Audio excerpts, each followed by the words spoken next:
Hello and welcome back. So, another update. As you can see, I have the head back on, the valve cover back on, the exhaust manifold back on, carb and intake, and the exhaust pipe back on.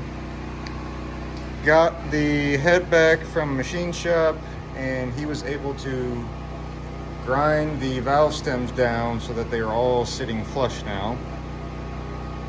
And as you can see in the picture, it kind of looks like they're not all sitting at the same height, but if you put a straight edge on them, they are.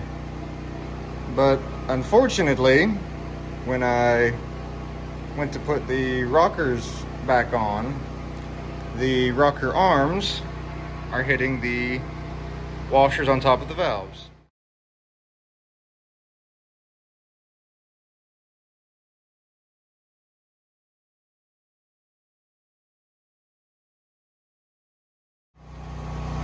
Yeah, as you can see, the rocker arm is hitting the valve retainer, and the rocker pedestal is not torqued down all the way.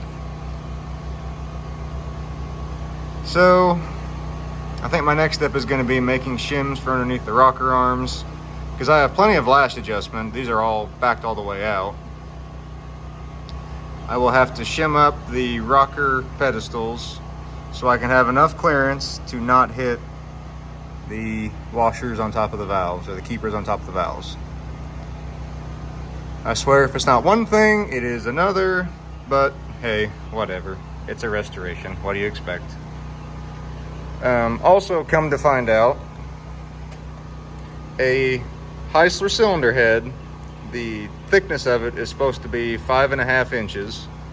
Well, this one, when you measure it, measures 5.422.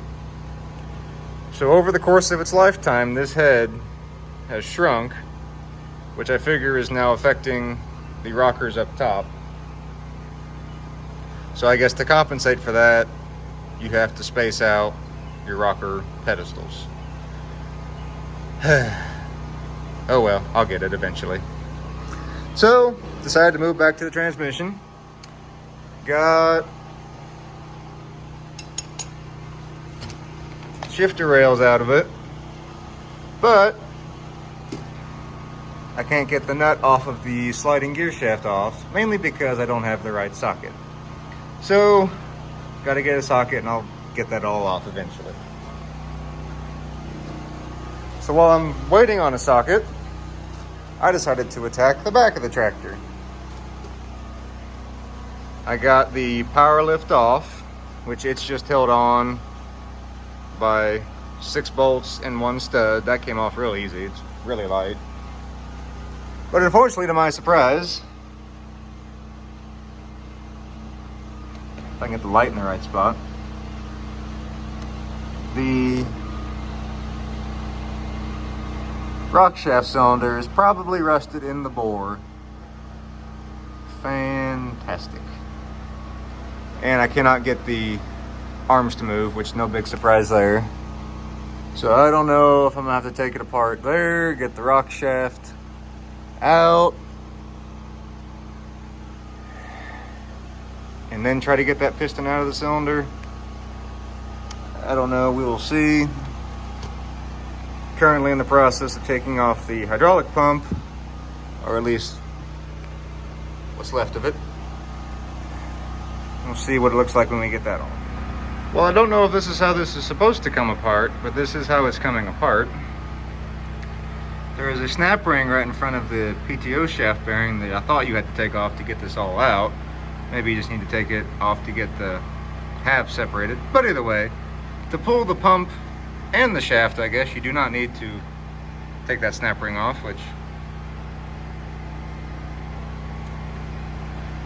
it's a big sucker. Not fun to get off, let me tell you. So let's see what the pump looks like. Oh boy. Oh, well, that's good. Gotta love the water in the transmission.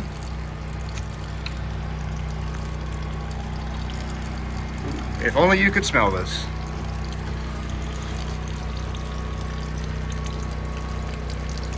Not super great.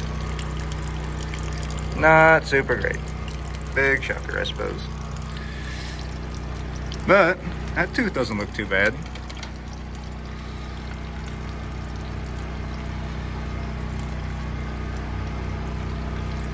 Look at the idler. It's not in too bad a shape. I'll be darned. There's no oil in here, so that's quite surprising. This housing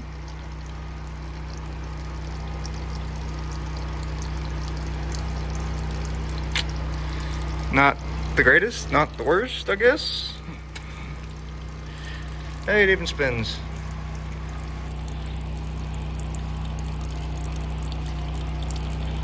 I'm trying to get this knocked apart. Well, I got the pump sitting in the vise, trying to separate it. Got it separated, as you can see. There are 3 dowel pins that align it all together. But as I was prying it apart, I noticed this is cracked all the way through.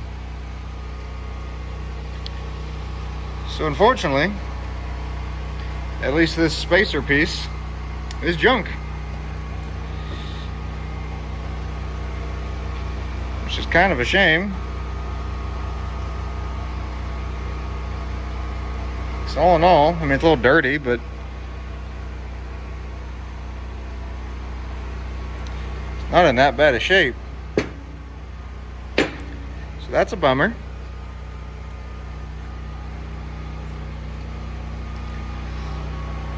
I guess I can see if I can get this apart now. Well, got it finally separated. Just took a little bit of hammering the whole shaft back and forth, but it's pretty gross.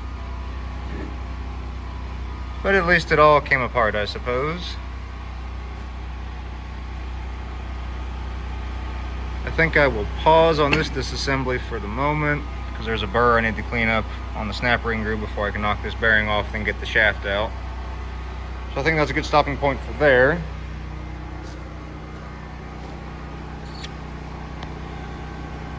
I guess I'll see if I can take off one more big piece. Well, got the rear cover off.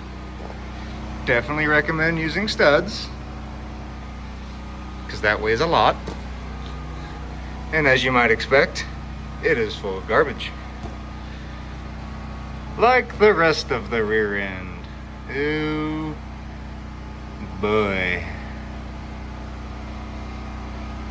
I guess now I get to inspect and see if I have any chipped gear teeth. Hooray.